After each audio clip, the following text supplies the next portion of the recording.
इतिहास केवल राजा महाराजाओं और युद्धों की कहानियों से नहीं बनता, बल्कि उन अनाम शिल्पियों के योगदान से बनता है जो धैर्य से नई पीढ़ियों का भविष्य संवारते हैं। वारासिवनी की स्मृतियां की इस कड़ी में लेखक राजेश जी हमें ले चल रहे हैं उस मोड़ पर जहां एक विद्यार्थी का आत्मविश्वास डगमगा रहा था, जहां सेक्शन ई में नाम आने पर विद्यार्थी के मन में उदासी थी, लेकिन वहां प्रतीक्षा कर रहे थे श्री बशीर अली सिद्दीकी सर। ये कहानी है उस शिक्षक की जिन्होंने सीमित संसाधनों और अभावों के बीच भी मुस्कुराहट का साथ नहीं छोड़ा, जिन्होंने स्याही की एक बोतल से पूरी कक्षा को एकता के सूत्र में बांधना सिखाया और डंडे के डर के बजाय स्नेह की शक्ति से पिछड़ते छात्रों को मेरिट के करीब पहुंचाया। आइए 70 के दशक के उस कालखंड में लौटते हैं और सुनते हैं एक ऐसे गुरु की कथा जो न केवल लेखक के हीरो थे, बल्कि जिनके संस्कार आज भी एक कृतज्ञ शिष्य के हृदय में धड़कते हैं। पेश है मेरे गुरु बशीर अली सिद्दीकी सर। परिचय। बशीर अली सिद्दीकी। आप बीए सिद्दीकी मूलतः कटगी बालाघाट के रहने वाले थे।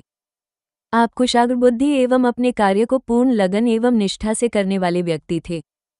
आपके पिताजी की आपके स्कूल की शिक्षा के समय ही असमय मृत्यु हो जाने से आपके परिवार की आर्थिक स्थिति विषम हो गई थी। आपने इसे समझा था कि आपके खुद के कमाए बिना परिवार का उदर पोषण संभव नहीं है। ऐसे में पढ़ने में कुशाग्र होते हुए भी आप अपनी स्कूली शिक्षा 11वीं तक की ही पूरी कर पाए थे। इसके बाद आपको नौकरी में लग जाना पड़ा था। पढ़ाई छोड़ना आपकी कॉलेज पढ़ने की महत्वाकांक्षा के विपरीत बात थी। आपका ग्रेजुएट होने का सपना अधूरा रहा था। आपने सरकारी स्कूल में शिक्षक के लिए आवेदन किया था। आपको नौकरी मिल गई थी। मैंने पहली बार मार्च 1971 में आपके दर्शन किए थे, जब आप हमारी 5वीं कक्षा में हमारे स्कूल में आए थे। आप हमारे प्राथमिक शाला के बरेले गुरु जी के मित्र थे। हमारी क्लास में बरेले गुरु जी ने आपका परिचय बीए सिद्दीकी से करवाते हुए कहा था, 4 महीने बाद आप में से जो विद्यार्थी टेहलीबाई शासकीय माध्यमिक शाला में पढ़ने जाएंगे, वहां आप विद्यार्थियों को सिद्दीकी सर मिलेंगे। आप हम बच्चों से हंसते हुए मिले थे। आप हंसमुख थे और आपका व्यवहार मृदुल होता था। 1 जुलाई 1971 को मैं टेहलीबाई शासकीय उच्चतर माध्यमिक शाला में पढ़ने गया था। इस स्कूल के पहले दिन मैं इस बात से निराश हुआ था कि 6वीं कक्षा में मेरा नाम ई सेक्शन में आया था। यह मुझसे किसी ने कहा था या मेरा स्वयं का भ्रम था कि अच्छे विद्यार्थी ए, बी और सी सेक्शन में रखे जाते हैं। मैं उदास मन से 6वीं ही वर्ग की कक्षा में पहुंचा था। इस वर्ग में मेरे पिछले स्कूल से एक ही सहपाठी मनोज गौतम था। बाकी अधिकतर बच्चे वारासिवनी पीले स्कूल शासकीय शाला से आए थे। बहुत से छात्र आसपास के उन गांव के भी थे जिनके गांव में प्राथमिक कक्षाओं के बाद के स्कूल नहीं थे। ये छात्र कई किलोमीटर पैदल चलकर पढ़ने आए थे। उस दिन उदासमना होकर मैं अपनी कक्षा में बैठा था। ये संयोग था कि 6 सेक्शन के अलग अलग क्लास टीचर में से हमें अपने सेक्शन में क्लास टीचर के रूप में आप मिले थे। सेक्शन ई औसत छात्रों का है। मेरा ये भ्रम कुछ ही दिनों में दूर हो गया। आप स्कूल के बेस्ट टीचर थे। साथ ही इस वर्ग में मेरे साथ पढ़ने वाले विद्यार्थी यद्यपि मेरे लिए नए थे लेकिन बहुत अच्छे थे। राकेश अग्रवाल, विजय खंडेलवाल, विजय हरदे, संदीप पुंडलीक, पुलकित तिवारी और राजेश जायसवाल उन छात्रों में से थे। आपका व्यवहार हम विद्यार्थियों के साथ इतना अच्छा था कि आप जिन जिन विषयों को पढ़ाते कक्षा में उन्हें हम एकाग्रचित होकर पढ़ते थे। हमारा ध्यान कहीं और नहीं भटकता था। प्राथमिक स्कूल में मैं एक औसत छात्र रहा था। यह शायद आपकी पढ़ाने की शैली थी जिसके कारण मेरा मन पढ़ने में लगने लगा था। सबसे पहले जिस विषय में मेरा सुधार होना शुरू हुआ था वो गणित था। यह विषय आप पढ़ाया करते थे। पढ़ने में मन लगने से मेरा आत्मविश्वास बढ़ने लगा था। ऐसे में जिस दिन आपने कक्षा नायक और उपनायक का चुनाव करवाया तब मैंने उपनायक के लिए अपना नाम दिया था। मैं विजय से 1 वोट अधिक 13 लेकर जीत गया था, जबकि राकेश अधिकतर सभी विद्यार्थियों के मत प्राप्त करके कक्षा नायक बना था। यही राकेश अग्रवाल मेरा वो मित्र था जो आगे के 6 वर्षों में मेरे साथ एक ही वर्ग में पढ़ता था। राकेश ही लगभग सभी कक्षा में स्कूल टॉपर हुआ था। स्कूल की पढ़ाई पूरी करने के बाद वो सबसे अच्छे कॉलेज MACT भोपाल में गया था। मुझे लगता है आपके अध्यापन से निर्मित ठोस बुनियाद का परिणाम था कि राकेश ऐसी उपलब्धि पाने में सफल हुआ तथा मैं भी उत्तरोत्तर अच्छा विद्यार्थी होता गया था। कक्षा में अनुशासन सुनिश्चित करने का आपका निराला ढंग होता था। आप कई तरह की जिम्मेदारी अलग अलग विद्यार्थी में बांट देते थे।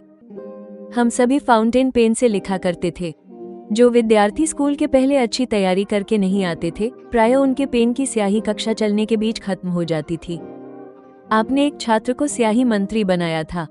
उसी दिन हम में से जिन छात्रों के पास पैसे थे, उनसे एक बार स्वैच्छिक रूप से चंदा लेकर आपने कैमलिन की एक बोतल खरीदवा दी थी। कक्षा का स्याही मंत्री एक पेन के लिए 5 पैसे लेकर ड्रॉपर से स्याही भर दिया करता था। ऐसे ही एक सफाई मंत्री भी होता था, जो इस बात की चौकसी करता कि कोई छात्र कक्षा में कचरा न फैलाए। इसी तरह कुछ और भी मंत्री आपने बनवाए हुए थे। स्याही से जो थोड़े पैसे इकट्ठा होते, उसमें हम छात्र भी कुछ चंदा मिला देते। फिर सिद्दीकी सर नमकीन और पेड़े मंगवाते। वे भी हम सभी विद्यार्थियों के साथ बैठकर इसका सेवन और रसास्वादन करते थे। घर में हमारी मम्मी को रसोई और गृहकार्यों की तथा बाबूजी को व्यापार कार्य की अति व्यस्तता होती थी। उन्हें कम ही समय मिलता कि वे हम 4 बच्चों के अध्ययन की प्रगति मॉनिटर कर पाएं। बाबूजी ने तब मुझे आपकी ट्यूशन में भेजना शुरू किया था। मुकेश मॉडल, मनोज गौतम और मैं, हम 3 विद्यार्थी 1 घंटा ट्यूशन पढ़ने के लिए आपके घर जाते थे। आप हमें अपने घर में हिंदी और संस्कृत के अतिरिक्त सभी विषय पढ़ाया करते थे। इसके लिए आप 25 रुपये प्रति माह का शुल्क लिया करते थे। मनोज के पिताजी एक ग्रामीण स्कूल में टीचर थे, इसलिए आप मनोज से यह शुल्क नहीं लेते थे। आपके घर जाते हुए मुझे आपकी बहुत सी बातें ज्ञात हुई थीं। आप तब 28 वर्ष के थे। आपके साथ आपकी अम्मी, पत्नी और एक बेटी फरजाना रहती थी। एक समय में आपके पास अच्छी हालत में पेंट शर्ट की सिर्फ 2 ही जोड़ियां होती थीं। इन कपड़ों में इस्त्री आप स्वयं करते थे। आपकी साइकिल BSA कंपनी की थी। आप बड़ी प्रसन्नता से बताते थे कि यह ही मेरा नाम है, बस इसमें एस आखिरी में नहीं बीच में लिखा गया है। आपको ग्रेजुएट नहीं होने का दुख रहता था। फिर भी आप हंसकर हमें बताते कि मैं तो नाम से ही ग्रेजुएट हूँ। देखो मेरे नाम BA सिद्दीकी में ही BA की डिग्री है। हमें आपकी हर बात अच्छी लगती थी। आपका व्यवहार बहुत अच्छा होता था। आप हमें हंसते मुस्कुराते हुए पढ़ाते एवं हमसे बातें किया करते थे। कोई चीज़ हमें समझ नहीं आती तो आप बार बार समझाकर उसे क्लियर करते थे। आपको कभी गुस्सा नहीं आता था। आप अपने घर में अपनी अम्मी, पत्नी और बेटी से आत्मीयता से बात करते थे। माध्यमिक स्कूल में ही एक हमारे संस्कृत के सर थे, वे अधीर होकर गुस्सा किया करते थे। वे किसी कारक रचना के 8 पद में से जो छात्र जितने कम कंठस्थ करता और पूछने पर कह नहीं पाता था, उसकी हथेली पर उतनी ही खड़ी छड़ी मारते थे। उनका प्रहार इतना पीड़ादायक होता कि विद्यार्थियों को छड़ी का वार झेलने के लिए अपनी हथेली खोलते हुए ही रोना आ जाया करता था। संस्कृत में मुझे बहुत कम मार्क्स मिला करते थे। कदाचित मैं उनके पढ़ाए जाने पर ध्यान केंद्रित करने के स्थान पर इस बात से घबराया करता था कि पता नहीं आज कितनी छड़ी खानी पड़ेंगी। आप उनसे भिन्न शिक्षक थे। आप प्रेम एवं प्रेरणा के व्यवहार से हम छात्रों को मन पढ़ने में एकाग्र करने का कार्य करते थे। मेरे पढ़ने में लगने लगे चित्त का कारण पहचानकर बाबूजी ने मेरी बड़ी और छोटी बहन की ट्यूशन के लिए भी आपसे कहा था। मेरी बहनें पढ़ती, अतः आप अपने घर में नहीं अपितु हमारे घर आकर पढ़ाने लगे थे। फिर मुकेश मॉडल की बड़ी, छोटी बहनें और भाई भी आपसे पढ़ने लगे थे। तब आप कभी हमारे घर या कभी मुकेश के घर हम सबको इकट्ठा पढ़ाया करते थे। आप अलग अलग कक्षा के इन सभी बच्चों को एक साथ पढ़ा लिया करते थे। अब मैं समझ सकता हूँ कि सब कक्षा और विषय को पढ़ाने के लिए आप स्वयं कितना पढ़ते होंगे। यह आपका किया चमत्कार था कि मैं 5वीं तक कक्षा में 30 के बाद का स्थान पाने वाला लड़का आपका शिष्य होकर 6वीं में 4थे स्थान पर आ गया था। 7वीं कक्षा में भी आप ही हमारे क्लास टीचर थे। सन 1971 से 1974 के समय में आप मेरे आदर्श और हीरो थे।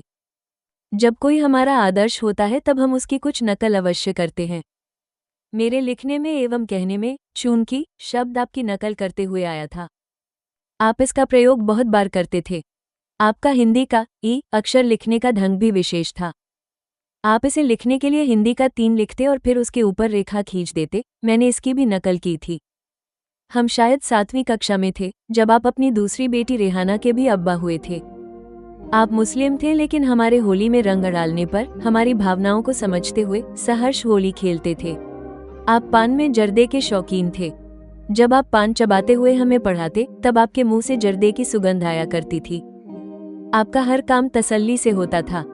आप में धैर्य एवं अनुशासन अत्यंत अनुकरणीय गुण था। अनुशासन के लिए आप कभी कड़ाई नहीं करते थे। आपके द्वारा विद्यार्थियों में अनुशासन स्नेह एवं प्रेरक व्यवहार से सुनिश्चित किया जाता था। उस समय में 75% से अधिक अंक लाना मेरिट में पास होना कहा जाता था। 8वीं कक्षा में मैं पहली बार इसके निकट पहुंच पाया था। मुझे स्मरण है 1974 की 8वीं की संभागीय बोर्ड की परीक्षा में मुझे 500 में से 368 अंक प्राप्त हुए थे। लिखना न होगा, इसमें आपका अध्यापन एवं आपसे मिली प्रेरणा प्रमुख कारण थे। आप वास्तव में वो शिक्षक थे जिसके चरित्र एवं अध्यापन से शिक्षक परिभाषित होते हैं। आप वो गुरु थे जो शिक्षक दिवस एवं गुरु पूर्णिमा पर श्रद्धापूर्वक स्मरण में आते हैं। आप वो नागरिक थे जिनसे राष्ट्रनिष्ठ का विशेषण शब्द बनता है। 1977 तक वारासिवनी में ही पढ़ते हुए मेरी आपसे कभी कभी भेंट हो जाती थी। मेरी उपलब्धियों को सुनकर आप मेरी प्रशंसा करते हुए मेरा मनोबल बढ़ाया करते थे। ग्रेजुएट नहीं होने से आप लोअर डिवीजन टीचर थे, मगर अनेक अपर डिवीजन टीचर से अधिक अच्छे और श्रेष्ठ थे। 1977 के बाद मैं इंजीनियरिंग में पढ़ने एवं तत्पश्चात जॉब में बाहर रहने लगा था। मुझे स्मरण नहीं कि इस बीच मैं फिर कभी आपसे भेंट कर पाया था। यह आपका दिया शिक्षण संस्कार था, जिससे संस्कारित होकर बाद के समय में मैंने यह निष्कर्ष निकाला था कि भयाक्रांत करके हम किसी से अधिक अच्छा कार्य नहीं करवा सकते हैं। हमारे अधीनस्थ कोई व्यक्ति तनाव एवं चिंता से मुक्त रहकर अधिक निपुणता से कार्य निष्पादित करता और परिणाम दिया करता है। मैंने बॉस होकर अपने अधीनस्थ अधिकारियों एवं कर्मचारियों से ऐसे ही प्रेम और प्रेरणा के माध्यम से उनका अधिक से अधिक योगदान अपने विभाग को दिलवाया था। यह शायद वर्ष 1988 था जब मुझे अवकाश में वारासिवनी पहुंचने पर ज्ञात हुआ कि आपका सिर्फ 44 वर्ष अल्पायु की अवस्था में निधन हो गया। ये सूचना मेरे लिए गहन दुख का कारण थी। आपने कैंसर रोग से ग्रसित होकर अपना जीवन खोया था। शायद ये रोग आपको पान के साथ सुगंधित जर्दे के सेवन से हुआ था। मैं सोचता कि काश आप पूरी आयु जी पाते तो हम जैसे अनेक विद्यार्थी की शिक्षा बुनियाद मजबूत बना पाते। मुझे विदित नहीं आपके बाद आपकी अम्मी, पत्नी एवं दोनों बेटियों फरजाना एवं रेहाना ने क्या कठिनाइयां झेली होंगी। काश आप पूरा जीवन जीकर उनको इन प्रतिकूलताओं से बचा पाते। ये भगवान की मुझ पर कृपा है कि मुझे अपनी इस अवस्था में पहुंचकर यह अवसर मिला कि मैं आपका परिचय अपने मित्रों को पढ़ने के लिए उपलब्ध करा पा रहा हूँ।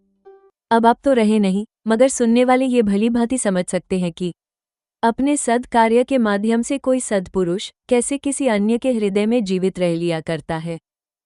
अब 34 वर्ष हुए हैं आप नहीं रहे हैं, 48 वर्ष हो गए तब से मैं आपका सीधा शिष्य नहीं रहा हूँ।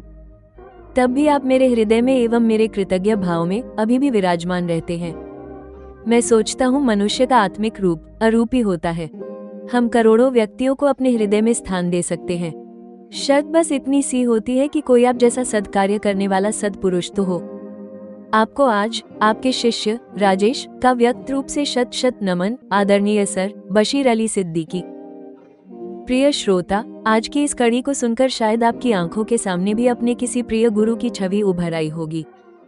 बशीर अली सिद्दीकी सर केवल एक शिक्षक नहीं थे, वे उस विश्वास का नाम थे जिसने एक औसत छात्र के भीतर के असाधारण व्यक्तित्व को जगाया।